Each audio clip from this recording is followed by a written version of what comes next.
হাদিস থেকে রাসূল কারীম সাল্লাল্লাহু আলাইহি ওয়াসাল্লামের ছোট্ট একটা হাদিসের টুকরা আমি আপনাদের সামনে উপস্থাপন করেছি। এই দুনিয়ায় কোনো কিছু করতে গেলে যেমন শিক্ষা লাগে, আপনি আখিরাতের আমল করবেন সেটাও শিক্ষা লাগবে, ঠিক কিনা বলেন? নিজের মন করা মতো ইচ্ছা মতো আমল করলে হবে না, ঠিক কিনা বলেন? আমার ভাইরা, আমরা যখন নামাজ পড়তে যাই, নামাজ কিভাবে পড়তে হয় আপনাকে শিক্ষা লাগবে।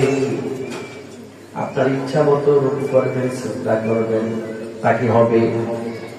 আমার ভাইরা, রাসূল কারীম সাল্লাল্লাহু আলাইহি ওয়াসাল্লামের যখন 40 বছরে পদার্পণ করলেন, আল্লাহ তাআলা ওহী পাঠালেন, পড়ো ইকরা বিসমি রাব্বিকাল্লাযী খলাক খলাকাল ইনসানা মিন আলাক ইকরা ওয়া রাব্বুকাল আকরাম আল্লাযী আল্লামা বিল কালাম। জোরে বলুন আল্লাহু আকবার। প্রিয় নবীর কাছে যখন আসলেন, নবীজি প্রথম বললেন, লা আদরি, আমি জানি না কিভাবে পড়তে হয়। আল্লাহু আকবার। আমার ভাইরা, সেদিকে বড় ঘটনা। আমার ভাইরা, এই ঘটনা বলার সময় আমার নাই, অল্প সময়। ওলামায়ে কেরামরা এসে বসে আছেন।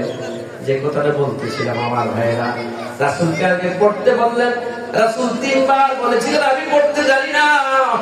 যখন জিবরাইল বলেছিলেন ইকরা, পড়ো, ইকরা বলেছিলেন, যখন পরিপূর্ণ সেন্টেন্সটা আয়াতটা জিবরাইল বললেন, রাসূল বুঝতে পারলেন আল্লাহ রাব্বুল আলামিনের কুদরতে রাসূলকে জড়িয়ে ধরলেন। রাসূল পড়া শুরু করে দিলেন। যখন কুরআনুল কারীম বারবার নাযিল হতো, রাসূল কারীম সাল্লাল্লাহু আলাইহি ওয়াসাল্লাম বারবার পড়তে থাকতেন। আল্লাহ বলেছেন, বন্ধু হে, আপনি এত বেশি পড়া লাগবে না, তুহাররিক লিসানাক। আল্লাহু আকবার। বন্ধুরা আমার, এত টেনশন করা লাগবে না। যে কুরআন আমি আপনার মাঝে দিয়েছি রে বন্ধু, এই কুরআনে হেফাজতকারী আমি আল্লাহ নিজে। ইন্না নাযালনা যিকরা ওয়া ইন্না লাহু লাহাফিজুন। চিল্লায়ে আল্লাহু আকবার। আমার ভাইরা, এই কুরআন সবচেয়ে বেশি মানুষের জানে ঢুকে যায়। পৃথিবীর এমন কোন গ্রন্থ পাবেন না খুঁজে, পৃথিবীর এমন কোন একটা মানুষকেও পাবেন না যে এই গ্রন্থটা পরিপূর্ণভাবে হাফেজ হয়েছে, পাইবেন নাকি? কিন্তু কুরআন এমন একটা কিতাব, এমন একটা মুজিজা, যে কুরআনের হাজার হাজার হাফেজ আল্লাহর এই পৃথিবীতে আসরা নাই। আল্লাহু আকবার। আমার ভাইরা, বাংলার ছোট্ট একটা বই আপনি মুখস্থ করতে পারেন না, আপনি এতবার পড়েও মনে রাখতে পারবেন না, কিন্তু কুরআন কারীমের সাথে সম্পর্ক করে কুরআন দিয়া জীবন গড়ার চিন্তায় যদি প্রতিনিয়ত বারবার পড়ে, কুরআন যিনি মুখস্থ করায় দিবেন তিনি কে? আওয়াজ করে বলুন, তিনি কে? আমার ভাইরা, এই কুরআন পড়ার গুরুত্ব অনেক বেশি। কুরআন আমরা কত হতভাগা, ও মুসলমান, আমরা কত হতভাগা।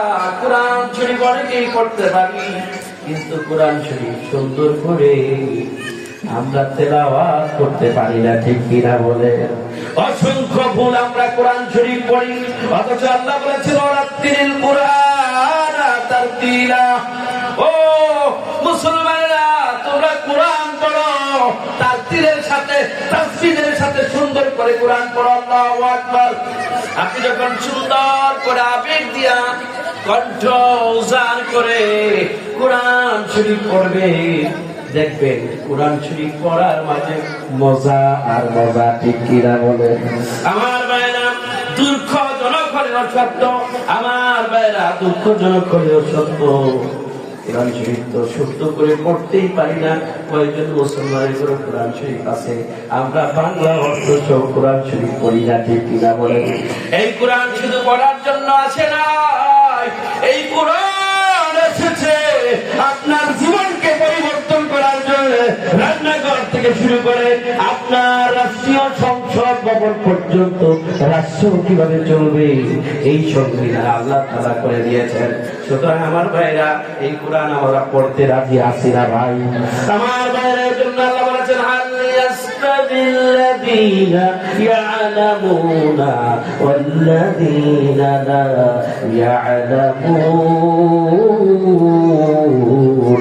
যারা ইলম অর্জন করেছে, যা করে নাই, যা কোরআন পড়তে পারে, যারা পড়ে নাই, তারা কি এক? আল্লাহু আকবার।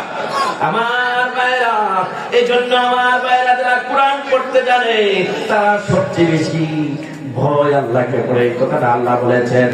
ওয়াকালা তাআলা, আল্লাহ বলেন ফাইন্নামা ইয়াখশাল্লাহু মিন ইবাদিহিল উলামা। আল্লাহু আকবার। আল্লাহর এই জমিনে একমাত্র উলামায়ে কেরামরা যারা জান্নাত সম্পর্কে জানে, জাহান্নাম সম্পর্কে জানে, তারাই সবচেয়ে বেশি আল্লাহকে ভয় করে। ঠিক কিনা বলেন? আমার ভাইরা, আসুন আমরা এই কোরআন পড়বো, কোরআন জানবো, কোরআন দিয়ে জীবন গড়বো। যদি করতে চান অবশ্যই মাদ্রাসা আসা লাগবে। আপনাদের এই ছোট্ট ছোট্ট ছেলেগুলো, মেয়েগুলো এই মাদ্রাসায় পড়ে, আপনি তাকায় দেখবেন ওরা কত সুন্দর করে কোরআন পড়ে। আল্লাহু আকবার। আমি যখন প্রথম থেকে আসলাম আমি দেখেছি এই বাচ্চাগুলো কত সহি করে কোরআন শরীফ পড়ে। আমার ভাইরা, বয়স হয়ে গেছে, দাদা হয়ে গেছেন, কেউ দাদি হয়ে গেছেন, আপনার নাতি নাতনিদেরকে এই মাদ্রাসায় পাঠায় দিবেন, দেখবেন আপনি তাকায় থাকবেন আপনার এই নাতি নাতনিগুলো, ছেলে মেয়েগুলো কেমনে কোরআন পড়ে। আমার ভাইরা, এই কোরআনের ঘরে যখন আসবে, মাদ্রাসায় যখন আসবে, দেখবেন ওরা কোরআন তেলাওয়াত করবে। আপনি মরে গেলেও আপনার কবরে সওয়াব যেতে থাকবে।